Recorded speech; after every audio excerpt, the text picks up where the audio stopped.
अगर आप लोग सेक्स तथा हस्तमैथुन जैसे गंदे आदतों को छोड़ना चाहते हो तो तुम इस वीडियो को देखें। गौतम बुद्ध के समय में वैशाली राज्य में एक प्रसिद्ध वेश्या रहती थी जिसका नाम आम्रपाली था। वह बहुत सुंदर थी और उसे नगर वधू घोषित किया गया था, यानी पूरे शहर की पत्नी। आम्रपाली इतनी सुंदर थी कि उसके महल के द्वार पर सदा सोने के रथ खड़े रहते थे। यहाँ तक कि महान राजाओं को भी उससे मिलने के लिए इंतजार करना पड़ता था।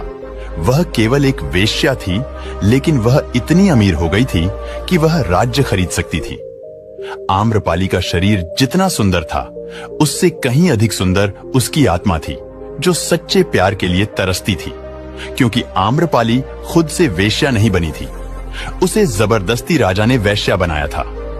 आम्रपाली अपने ग्राहकों को बहुत प्यार करने का दिखावा करती थी, क्योंकि उसे इसके लिए धन दिया जाता था, लेकिन अंदर से बहुत नफरत करती थी, क्योंकि वह सभी उसका इस्तेमाल एक भोग की वस्तु के रूप में करते थे। एक इंसान के रूप में उसका सम्मान नहीं करते थे। एक दिन आम्रपाली अपने महल की बालकनी में खड़ी थी। अचानक उसने अपने महल के सामने से एक युवा बौद्ध भिक्षु को गुजरते हुए देखा, जिसके पास कुछ भी नहीं था सिवाय एक भिक्षा पात्र के, लेकिन उसके पास जबरदस्त जागरूकता थी और लोगों को खुद की ओर आकर्षित करने की अद्भुत शक्ति थी। जब युवा बौद्ध भिक्षु ने ऊपर की तरफ देखा तो आम्रपाली उसे देख रही थी। युवा भिक्षु ने आम्रपाली की ओर देखते हुए बेहद सम्मान भाव के साथ आम्रपाली को प्रणाम किया। आम्रपाली एकटक उस युवा भिक्षु को देखती रही और पहली बार आम्रपाली के हृदय में प्रेम का उदय हुआ था, क्योंकि पहली बार किसी ने आम्रपाली को सम्मान की नजरों से देखा था। किसी ने पहली बार उसे इंसान होने का एहसास दिलाया था।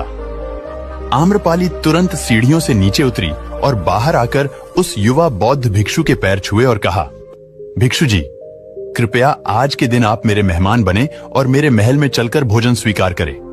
आगे आम्रपाली ने कहा, कृपया मेरे निमंत्रण को ना कहे, क्योंकि पहली बार मैंने किसी को निमंत्रण दिया है। मुझे हजारों बार राजाओं और सम्राटों द्वारा आमंत्रित किया गया, लेकिन मैंने कभी किसी को आमंत्रित नहीं किया है। यह मेरा पहला निमंत्रण है। युवा भिक्षु ने सम्मान पूर्वक आम्रपाली का निमंत्रण स्वीकार करते हुए भोजन ग्रहण किया। भोजन देने के बाद आम्रपाली ने कहा, भिक्षु जी, आज से 3 दिनों के बाद बारिश का मौसम शुरू होने वाला है, जो कि अगले 4 महीनों तक रहेगा, और मैं आपको अपने घर में 4 महीने रहने के लिए आमंत्रित करती हूँ। आने वाले 4 महीनों के लिए यह महल आपका आश्रय होगा। मैं आपको पूर्ण रूप से आश्वस्त करती हूँ कि मैं किसी भी प्रकार से आपके ध्यान की बाधा नहीं बनूंगी, बल्कि मुझसे जितना हो सकेगा आपके ध्यान की सुविधाओं को सरल बनाने का प्रयास करूंगी।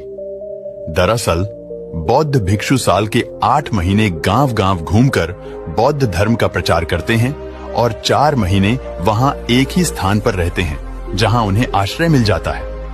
युवा बौद्ध भिक्षु ने कहा, माफ कीजिएगा देवी, लेकिन इस विषय में मैं स्वयं निर्णय नहीं ले सकता।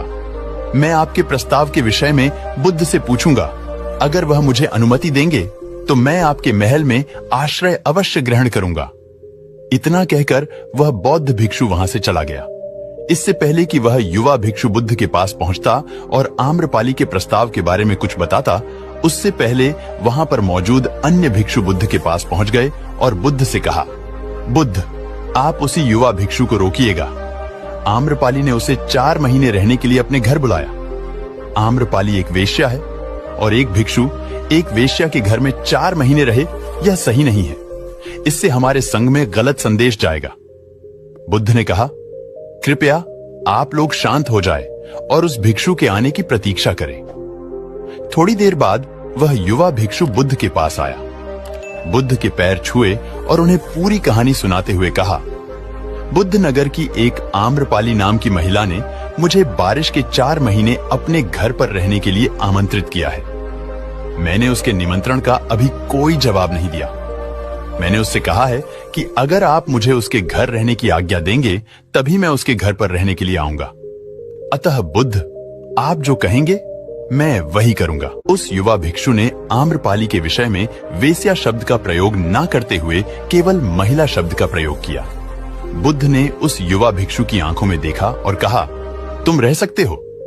तभी अचानक बूढ़ा भिक्षुक खड़ा हुआ और बोला कि बुद्ध, यह सही नहीं है। यह युवा भिक्षु एक सच्चाई छुपा रहा है।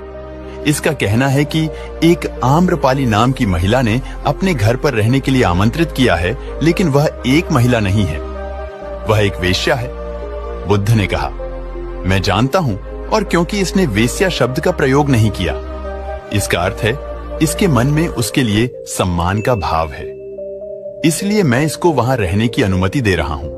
वहां मौजूद हजारों भिक्षुओं को विश्वास नहीं हो रहा था कि बुद्ध ने एक युवा भिक्षु को एक वैश्या के घर में रहने की अनुमति दे दी है। अगले 3 दिनों के बाद वह युवा भिक्षु आम्रपाली के घर रहने के लिए चला गया।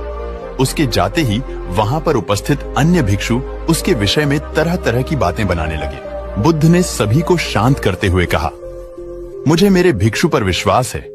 मैंने उसकी आंखों में देखा है कि उसके भीतर तनिक भी भोग की इच्छा नहीं थी।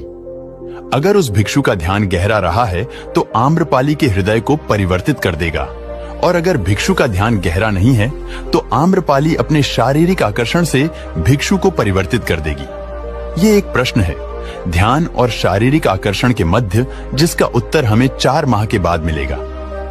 बुद्ध की बात सुनकर वहां उपस्थित भिक्षुओं ने कहा कि बुद्ध उस युवा भिक्षु पर बहुत अधिक भरोसा करके अनावश्यक जोखिम उठा रहे हैं। वो भिक्षु युवा हैं और आम्रपाली बहुत सुंदर है। समय प्रारंभ हुआ, वर्षा ऋतु गई, 4 माह बीते और वह युवा भिक्षु वापस आया। उसने बुद्ध के पैर छुए और उसे युवा भिक्षु के पीछे आम्रपाली भी आई। उस युवा भिक्षु ने आम्रपाली का बोध से परिचय कराते हुए कहा, बुद्ध, यह आम्रपाली है और यह आपसे मिलना चाहती है। यह एक अनोखी महिला है। यह न केवल सुंदर है, बल्कि इनकी आत्मा उतनी ही शुद्ध है जितनी आप कल्पना कर सकते हैं। आम्रपाली ने बुद्ध के पैर छुए और कहा, मैं पहली बार देखने भर से इस युवा भिक्षु से प्रेम करने लगी थी, इसलिए मैंने इस युवा भिक्षु को अपने सौंदर्य से कई बार आकर्षित करने का प्रयास किया, लेकिन मैं पूर्ण रूप से असफल रही। इसके बजाय इस युवा भिक्षु ने मुझे ध्यान के प्रति जागरूक किया और यह एहसास कराया कि वास्तविक जीवन भोग नहीं, अपितु ध्यान है। इसीलिए बुद्ध, मैं अपनी सारी संपत्ति आपके भिक्षुओं को दान में देना चाहती हूं और शेष जीवन ध्यान में बिताना चाहती हूं। इसके बाद आम्रपाली बुद्ध के शिष्यों में पहली महिला हुई जिन्हें आत्मज्ञान की प्राप्ति हुई। बुद्ध ने अपने पंथ के सभी शिष्यों से कहा, यदि तुम वेश्याओं की संगति से डरते हो तो उस डर का उस वेश्या से कोई लेना देना नहीं है, बल्कि वह डर तुम्हारे मन की उपज है, क्योंकि तुमने अपनी कामुकता को दबा दिया है और कामुक ऊर्जा को दबाया नहीं जा सकता। अगर तुम इन गंदे विचारों को ज्यादा दबाने की कोशिश करोगे तो ये विचार और अत्यधिक शक्तिशाली हो जाएंगे, फिर तुम इन विचारों को नहीं रोक पाओगे। आपका कीमती समय निकालकर सुनने के लिए धन्यवाद। आप और आपका परिवार स्वस्थ रहे, अच्छा रहे।